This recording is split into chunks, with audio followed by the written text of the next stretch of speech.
سؤال مهم أوي، إزاي أب أو أم يعرفوا إن ابنهم أو بنتهم عنده اعوجاج في العمود الفقري؟ أو حتى شخص نفسه لو هو شاكك إن عنده اعوجاج، إيه الحاجات اللي ممكن يدوّر عليها؟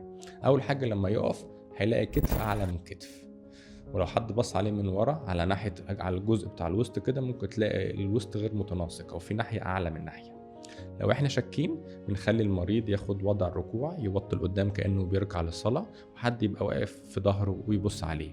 الوضع ده بيزوّد شكل الاعوجاج، فبالتالي هنلاقي الفقرات القطنية مايلة على ناحية، فنلاقي الوسط أعلى، وكمان القفص الصدري بيبان فيه الاعوجاج أكتر، فنلاقي الضلوع ظاهرة على ناحية أكتر من التانية.